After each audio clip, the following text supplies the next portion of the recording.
Assalamualaikum warahmatullahi wabarakatuh.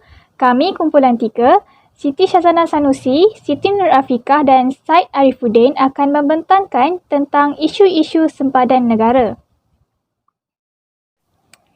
Dalam satu artikel, Dr. Muhammad Mizan Aslam iaitu Profesor Pengajian Strategik di Naif Arab University for Security Science Riyadh telah mengatakan bahawa sempadan fizikal tidak mencukupi untuk memastikan kesejahteraan dan keselamatan negara.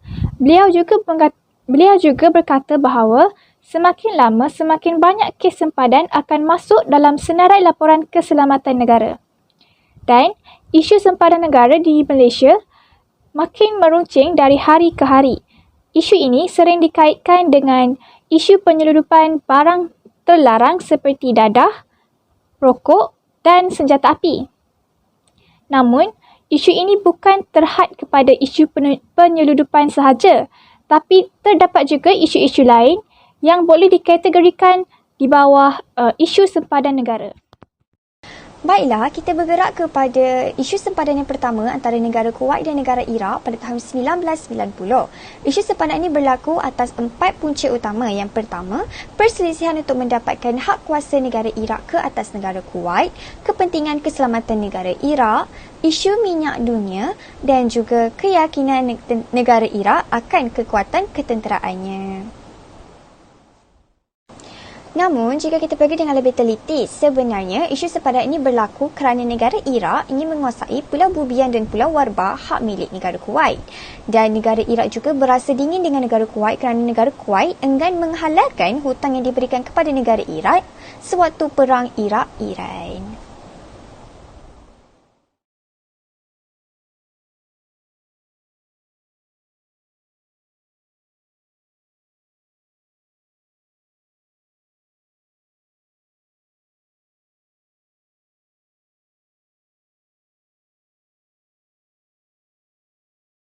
Beberapa strategi peperangan telah dijalankan oleh negara Iraq ke atas negara Kuwait. Yang mana pertama sekali, negara Iraq mendakwa negara Kuwait telah melanggar kota pengeluaran minyak yang telah ditetapkan oleh OAPEC.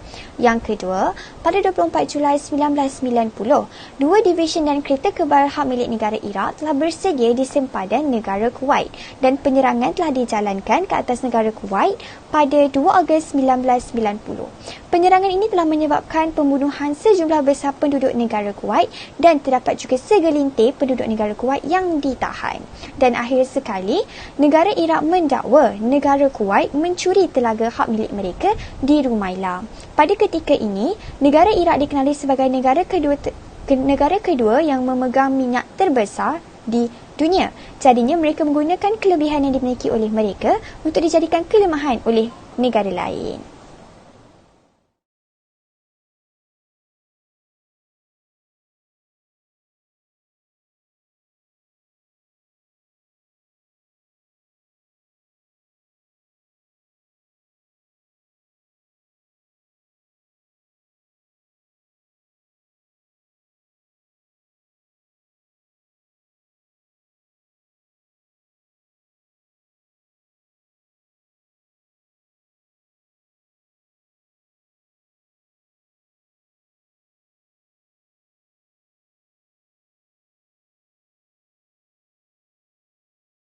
Peperangan yang tercetus di antara negara Iraq dan Kuwait sudah pastinya memberi kesan yang besar kepada kedua-dua buah negara. Iaitu kesan yang pertama, harga minyak naik dengan mendadak. Hal ini kerana kerja pengeksportan minyak antara dua negara ini iaitu negara Iraq dan Kuwait terpaksa dihentikan akibat daripada peperangan yang tercetus. Jadinya, penduduk di negara Kuwait perlu mendapatkan minyak dengan harga yang lebih mahal kerana tiada lagi ekspor minyak dilakukan oleh negara Iraq kepada negara Iran. Kesan yang kedua pula kepada negara Iraq adalah negara Iraq dikenakan economic sanctions di bawah resolusi 661-an pada 6 Ogos 1990. Hal ini demikian kerana Kuwait merupakan salah satu anggota di bawah United Nations yang mana meletakkan apa sahaja yang berlaku dan dilakukan ke atas negara Kuwait adalah melanggar artikel 2 dalam Carta UN.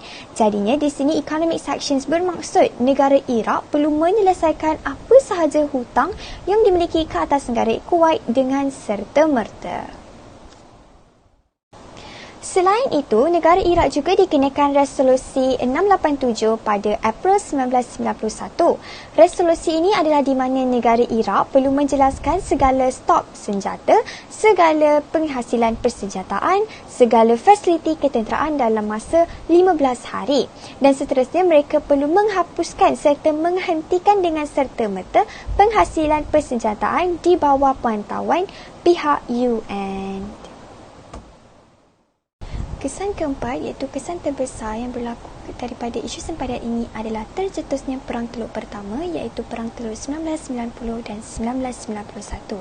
Perang Teluk ini telah mengakibatkan campur tangan kuasa negara ketiga iaitu negara USA yang pada ketika itu memang menginginkan penguasaan total terhadap bekalan minyak di negara Teluk. Pada ketika itu, negara USA mendapat tahu bahawa bekalan minyak di negara mereka bakal turun dengan mendadak. Jadinya, bagi memastikan kelangsungan bekalan minyak di negara mereka, mereka ingin menguasai bekalan minyak di negara Teluk.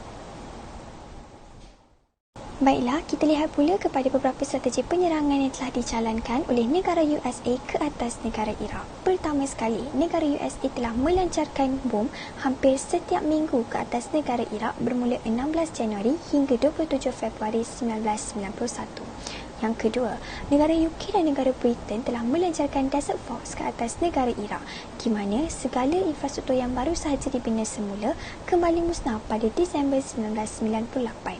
Yang ketiga, negara USA turut menjustifikasikan bahawa negara Iraq belum menamatkan dan menghapuskan WMDP-nya bagi membolehkan negara Iraq terus dikenakan economic sanction.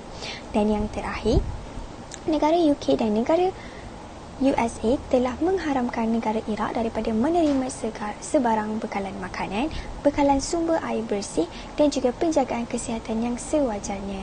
Dan strategi terakhir ini adalah Strategi terakhir ternyata telah memberi kesan yang besar ke atas negara Iraq kerana telah menyebabkan kematian yang besar di dalam kalangan penduduk negara Iraq, terutamanya bayi-bayi di sana yang kurang mendapat nutrisi.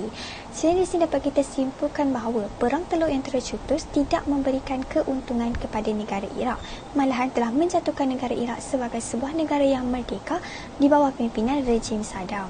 Jadinya dapatlah kita nilaikan bahawa isu sempadan yang berlaku adalah amat merugikan dan kita sewajarnya berhati-hati untuk menangani setiap isu sempadan dengan bijak bagi mengelakkan campur tangan kuasa lain. Hal ini adalah untuk meneruskan kelangsungan kemerdekaan yang dimiliki oleh negara kita. Kita perlulah berhati-hati kerana setiap kali isu itu berlaku, berkemungkinan ada sahaja negara yang ingin mengambil kesempatan untuk mencuri kemerdekaan yang telah kita kecapi. Justeru, itu sahaja yang boleh saya sampaikan. Sekian, terima kasih. Beralih kepada pembentang seterusnya. Isu sempadan yang seterusnya pula dikaitkan dengan aktiviti ekonomi sempadan di perairan Sungai Golok dan Rantau Panjang. Perairan Sungai Golok sepanjang 29.9 km bermula dari Pengkalan Kubur Tumpat hingga Rantau Panjang Kelantan menjadi sempadan utama yang memisahkan negeri Kelantan iaitu Malaysia dengan wilayah Narathiwat Thailand. Terdapat beberapa faktor yang mendorong untuk berlakunya aktiviti ekonomi di kawasan sempadan Sungai Golok dan Rantau Panjang. Yang pertama adalah kewujudan zon bebas cukai yang terletak di Rantau Panjang. Zon bebas cukai ini telah menarik perhatian orang ramai untuk datang membeli belah di tempat tersebut. Apabila ramai yang datang membeli, ramai jugalah yang akan melakukan aktiviti perniagaan di kawasan tersebut.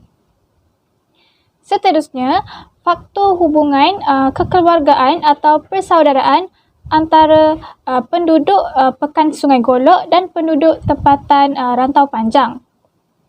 Jarak kedua-dua kawasan yang dekat telah memudahkan mereka untuk membentuk hubungan kekeluargaan atau persaudaraan dan selain itu, terdapat juga barangan yang tidak terdapat dalam pasaran tempatan tetapi boleh didapati daripada pasaran Sungai Golok atau pasaran Thailand. Dan harga barang-barang dari kawasan sebelah sana juga ada yang lebih murah berbanding harga barangan tempatan. Dan seterusnya adalah faktor ekonomi dan sosio-budaya yang berlaku di kawasan sempadan.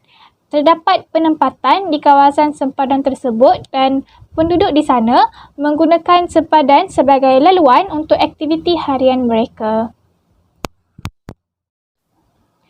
Ekoran daripada kegiatan ekonomi yang berlaku di sempadan Sungai Golok dan Rantau Panjang, terdapat beberapa isu dan cabaran yang perlu negara kita tangani.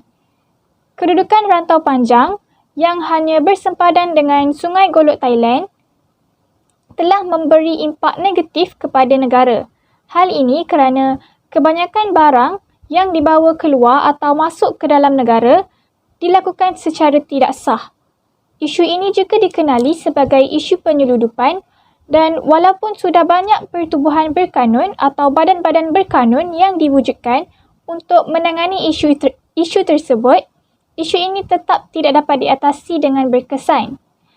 Banyak pemeriksaan dan kawalan dari unit pencegah penyeludupan, Jabatan Kastam dan Eksais Diraja, Jabatan Imigresen dan Polis Diraja Malaysia juga turut dilakukan, tetapi masih gagal menyekat aktiviti penyeludupan yang berlaku di kawasan sempadan Sungai Golok dan Rantau Panjang.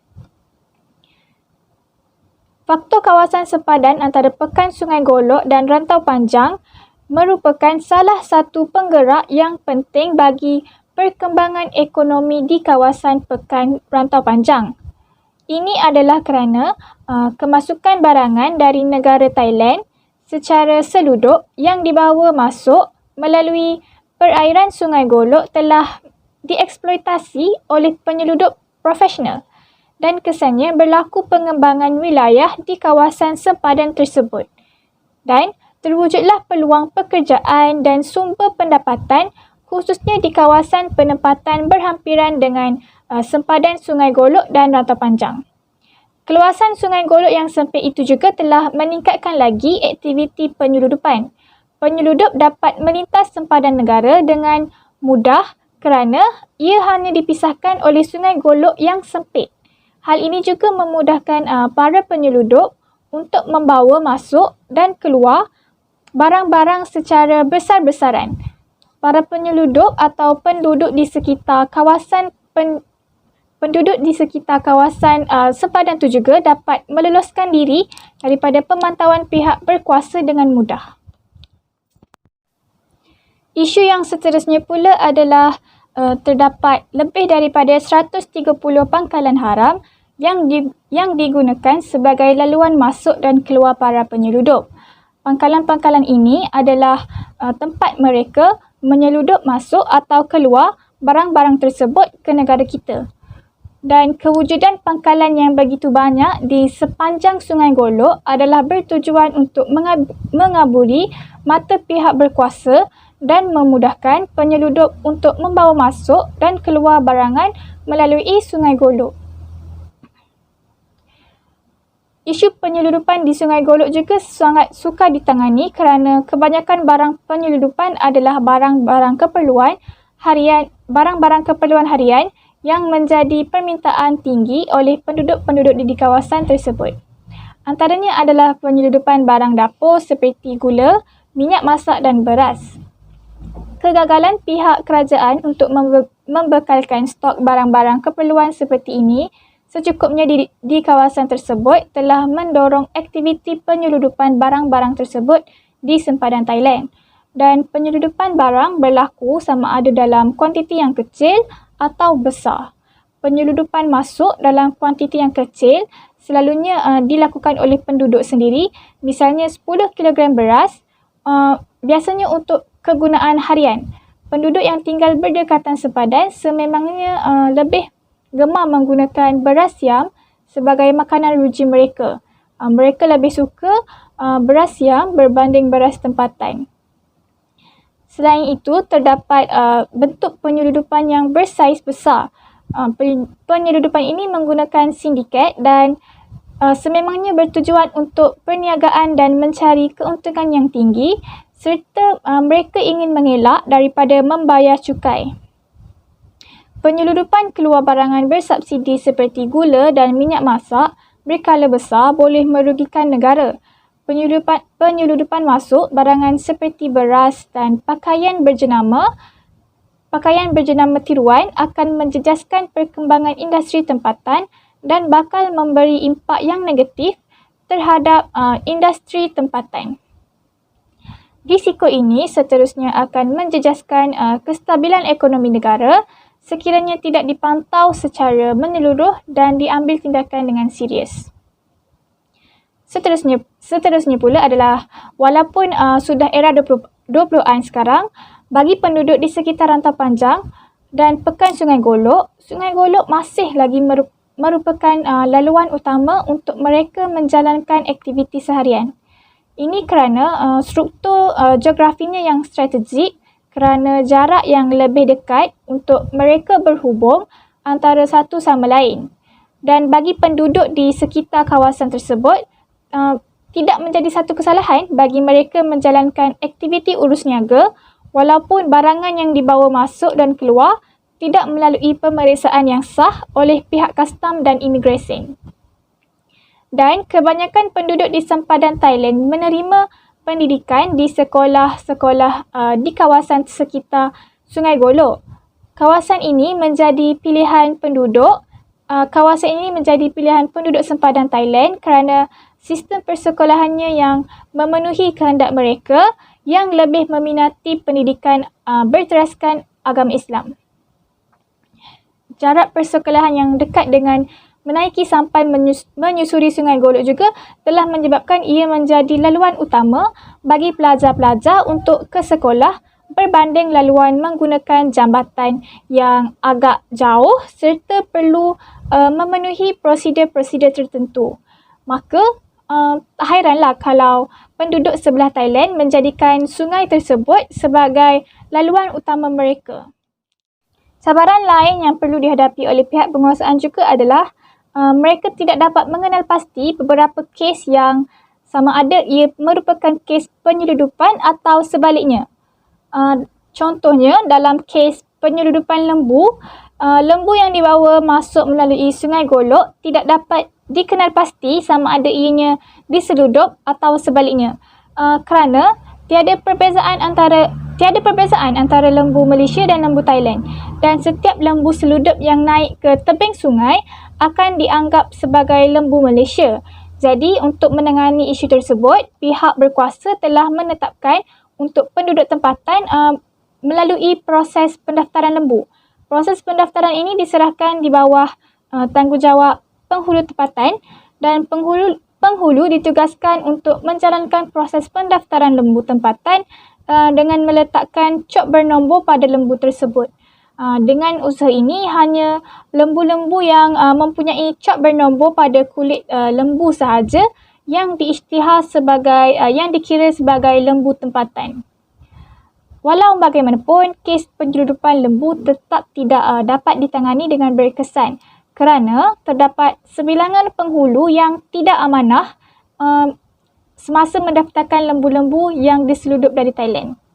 Dan isu penyeludupan lembu ini berlaku kerana kekangan yang dihadapi bagi membawa masuk lembu dari negara jiran ke Malaysia. Hal ini berlaku apabila lembu yang diseludup dikehendaki melalui proses kuarantin, dan proses ini dilakukan kerana kita risau lembu-lembu tersebut dijangkiti penyakit, dan masalah penyakit berjangkit ini akan merebak ke dalam negara jika lembu-lembu itu tidak dikuarantin. Dan proses kuarantin ini akan menyebabkan kerugian yang besar kepada pemilik lembu tersebut, dan sebab itulah mereka lebih memilih untuk membawa masuk atau keluar lembu mereka, atau membawa masuk atau keluar lembu mereka secara haram. Pihak UPP juga menghadapi masalah dalam mengenakan tindakan undang-undang terhadap penyeludupan beras. Hal ini kerana penyeludup akan mengeluarkan invoice pembelian tempatan yang membuktikan bahawa beras tersebut merupakan beras tempatan. Jadi, pihak penguatkuasaan juga sukar dilaksanakan apabila beras yang diseludup sudah memasuki pasaran untuk diniagakan. Ini kerana pihak bertanggungjawab sukar untuk membuktikan bahawa beras tersebut merupakan beras yang diseludup ataupun tidak. Cabaran lain yang dihadapi oleh pihak penguatkuasaan juga adalah masalah pengawalan sempadan yang berkait rapat dengan sistem penempatan di kawasan ini. Sistem penempatan yang berdekatan dengan sempadan menyebabkan penguatkuasaan sukar untuk melaksanakan pengawalan di sempadan tersebut. Hal ini berlaku apabila tiada penguatkuasaan dari pihak kerajaan tempatan di mana mereka diberi kelonggaran untuk membina penempatan di kawasan berhampiran sempadan. Ini mengundang masalah kepada pihak bertanggungjawab untuk menguatkuasakan undang-undang penyeludupan. Di samping itu, kawasan bebas cukai juga merupakan kawasan yang sukar untuk dikuatkuasakan disebabkan oleh terdapat perkampungan, sekolah, kedai dan masjid di dalam kawasan tersebut. Hal ini memudahkan lagi penyeludup untuk membawa masuk barangan yang diseludup ke kawasan bebas cukai. Seterusnya mereka dengan mudah dapat menyeludup barangan tersebut ke dalam negara tanpa pengenaan cukai yang sepatutnya. Cabaran lain yang perlu pihak penguatkuasaan hadapi juga adalah kawasan bebas cukai yang terletak di berhampiran dengan sempadan mempunyai store-store untuk menyimpan barangan kawalan. Ada store yang ada lesen dan ada juga store yang tidak mempunyai lesen simpanan barangan kawalan. Hal ini menyukarkan pihak berkuasa untuk menjalankan penguatkuasaan kerana bilangan store yang sangat banyak di kawasan sempadan tersebut. Dalam hal ini, penyeludup akan menyimpan barangan yang diseludup di dalam store-store simpanan dan kemudiannya akan menyeludup barangan tersebut ke sempadan menggunakan gelongso yang terus ke dalam sampan yang diletakkan di pangkalan-pangkalan haram di sepanjang sungai. Penyeludup juga turut menjadikan rumah kediaman mereka sendiri sebagai store untuk menyimpan barangan yang akan diseludup. Dan apabila mereka rasa keadaan selamat daripada pihak berkuasa, penyeludup akan membawa barangan seludup tersebut dari rumah mereka ke dalam kawasan zon bebas cukai. Selain daripada masalah penyeludupan, kawasan sempadan ini juga menjadi tempat longgokan kenderaan sakit. Istilah kenderaan sakit ini adalah merujuk kepada kenderaan yang digunakan oleh penyeludup untuk menyeludup masuk barangan dari Thailand dan ditinggalkan oleh penyeludup tersebut yang menyelamatkan diri setelah aktiviti penyeludupan mereka dikesan oleh pihak berkuasa. Dan dalam hal ini, pihak UPP terpaksa menyelesaikan urusan kenderaan tersebut dengan pelbagai pihak lain, termasuklah pihak JKDM dan pihak bank. Pihak JKDM akan berurusan dengan pihak bank dalam menyelesaikan masalah kenderaan tersebut dan kes kenderaan sakit ini akan dibawa ke mahkamah bagi mengenal pasti identiti kenderaan tersebut, sama ada kenderaan itu memang digunakan oleh penyeludup dalam melakukan aktiviti penyeludupan atau tidak. Tapi sekiranya kes tersebut tidak dapat diselesaikan, maka proses penyerahan kenderaan tidak dapat dilakukan. Dan kes ini akan jadi lebih rumit apabila kenderaan sakit tersebut berlainan setiap komponennya. Maksudnya kenderaan tersebut menggunakan enjin lain dalam kenderaan lain. Mereka mengubah suai kenderaan mereka dan akibatnya kenderaan tersebut akan dilonggokkan di bawah JKDM. Dan disebabkan kes pemilikan kenderaan ini tidak dapat diselesaikan secara perundangan, jadi banyaklah kenderaan sakit yang terpaksa disimpan di kawasan sempadan. Seterusnya pula adalah isu petrol dan diesel. Harga petrol dan diesel di Malaysia yang secara puratanya lebih rendah berbanding harga di Thailand. Ini berlaku kerana pemberian subsidi oleh kerajaan Malaysia dan perkara ini menyebabkan ramai penyeludup yang mengambil kesempatan untuk menyeludup petrol dan diesel ke Thailand. Penyeludupan minyak petrol dan diesel amat menguntungkan kerana harga barangan ini jauh lebih tinggi di Thailand. Kesimpulannya, isu penyeludupan di sepadan Malaysia, Thailand di Sungai Golok sangat serius dan perlu diberi perhatian. Dan jika kita lihat pada isu-isu tersebut, saya boleh simpulkan bahawa penduduk tempatan di kawasan sempadan itu sendiri yang memainkan peranan penting dalam menyelesaikan masalah penyeludupan ini. Mereka sepatutnya memandang serius isu ini kerana isu ini berkait rapat dengan keselamatan dan kesejahteraan negara. Saya serahkan pembentangan kepada pembentang yang seterusnya. Bismillahirrahmanirrahim. Saya akan menerangkan tentang isu ketiga, iaitu isu penyeludupan di Pulau Sebatik. Baiklah, Pulau Sebatik merupakan sebuah pulau yang terletak di bahagian timur Kalimantan.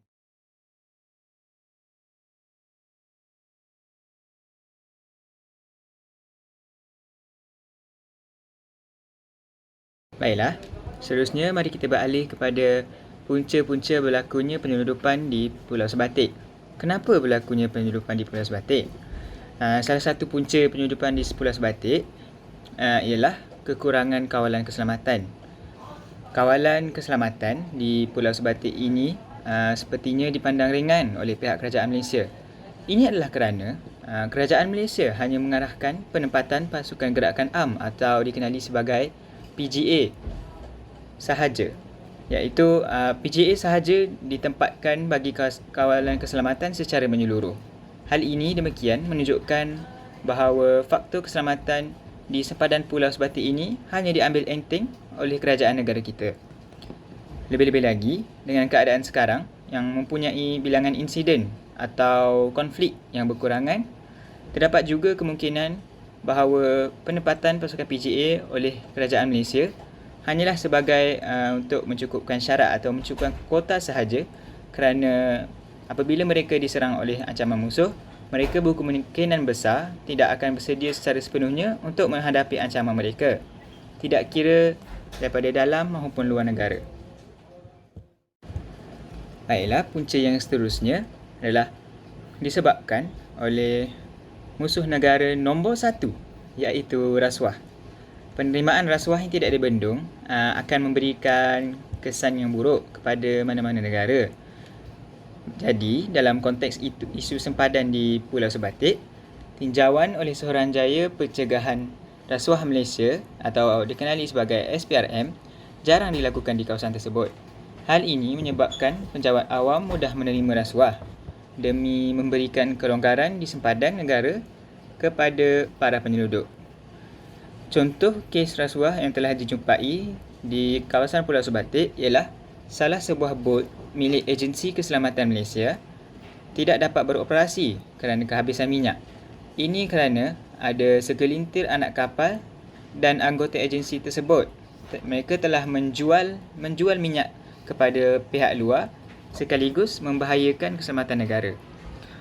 Hal ini juga berkemungkinan besar berlaku kerana penjawat awam yang tinggal di Pulau Sebatik ini ingin merasai gaya hidup yang mewah dengan harta yang banyak tanpa memikirkan implikasi dari perbuatan mereka.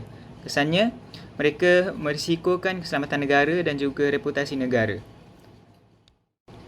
Baiklah, untuk punca yang ketiga.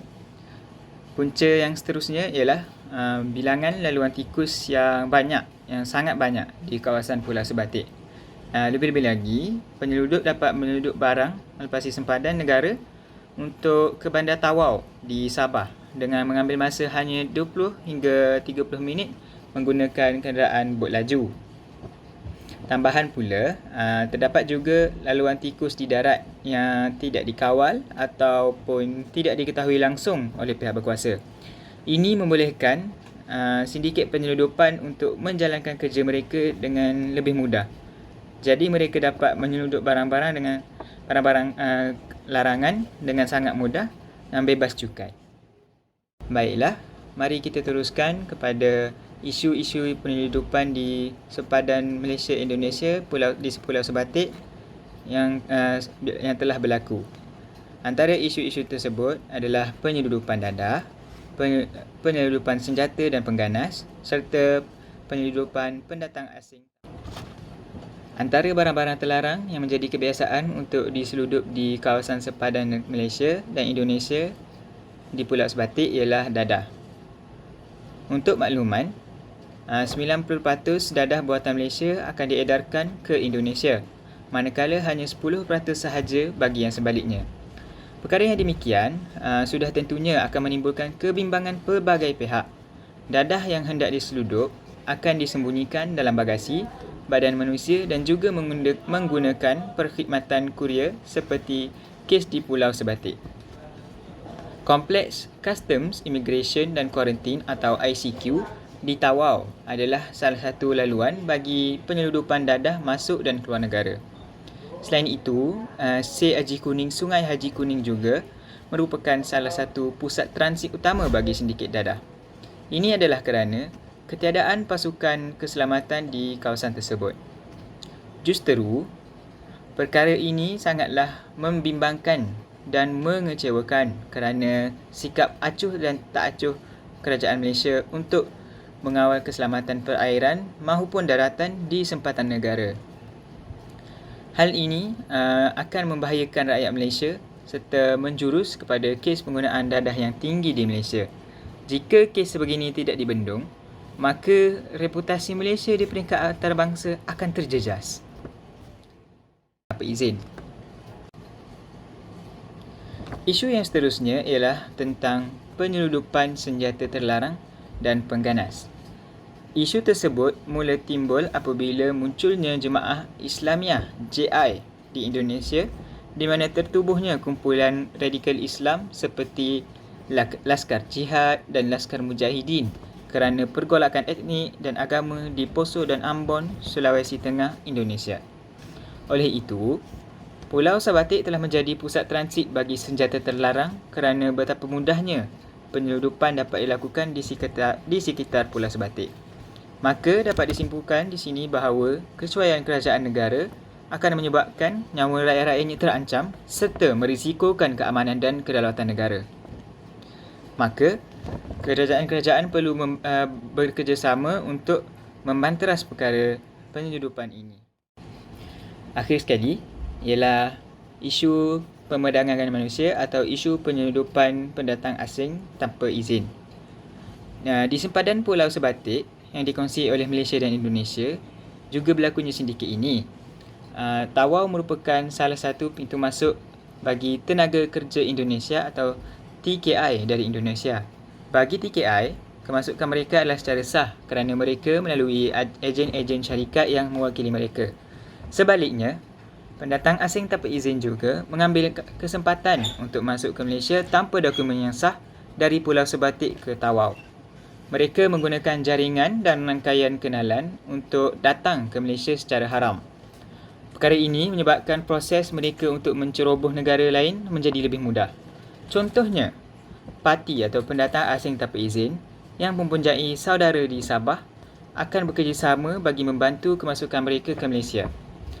Perkara sebegini seharusnya diberikan tumpuan yang banyak oleh kerajaan Malaysia. Lebih malang lagi, parti yang tiada kenalan dan jaringan akan menjadi bangsa sindiket pemerdagangan manusia. Mereka akan dipaksa untuk bekerja di negara orang lain secara tidak sah dan tanpa permit. Oleh itu, tangkapan yang dilakukan tidak dilakukan di Pulau Sebatik kerana ianya akan dianggap terlalu lemah kerana kedekatan sempadan itu. Maka mereka tidak akan dapat didakwa atau dikenakan tindakan. Maka, kebanyakan tangkapan akan dibuat di Tawau. Oleh itu, hal ini telah menunjukkan bahawa sindiket pemerdagangan manusia telah berjaya menembusi jaringan keselamatan Malaysia disebabkan oleh faktor-faktor seperti rasuah dan kelemahan keselamatan di sempadan Pulau Sebatik Malaysia. Ini membuktikan bahawa rasuah telah boleh mempengaruhi polis sekalipun. Maksudnya pihak polis telah berjaya dipengaruhi oleh sindiket pemerdagangan manusia tersebut dengan jumlah wang yang banyak atau jumlah harta yang banyak untuk membenarkan mereka melalui sempadan tanpa pemeriksaan dan dapat membawa ramai pendatang asing ke Malaysia. Sekian itu sahaja daripada saya. Terima kasih. Baiklah, akhir sekali adalah cadangan penyelesaian bagi isu-isu penyeludupan di Pulau Sebatik, iaitu yang pertama, kerajaan Malaysia perlu memberi fokus yang lebih dan mengambil serius tentang keadaan semasa di Pulau Sebatik. Yang kedua, kawalan keselamatan di kawasan sepadan pulau perlu diperketatkan, termasuklah jalan air. Yang ketiga, kerajaan Malaysia dan Indonesia perlu bekerjasama untuk mengekalkan keamanan di Pulau Sebatik. Ketiga-tiga cadangan penyelesaian ini adalah berkait secara rapat dan ataupun mungkin secara langsung dengan isu-isu penyeludupan, iaitu keadaan acuh tak acuh, sikap tidak bertanggungjawab kerajaan Malaysia dalam menjaga sempadan di Pulau Sebatik. Manakala kerjasama antara kerajaan Malaysia dan Indonesia akan membantu dalam membanteras isu-isu penyeludupan ini dan menambahkan kawalan keselamatan di sepadan kita. Selain itu,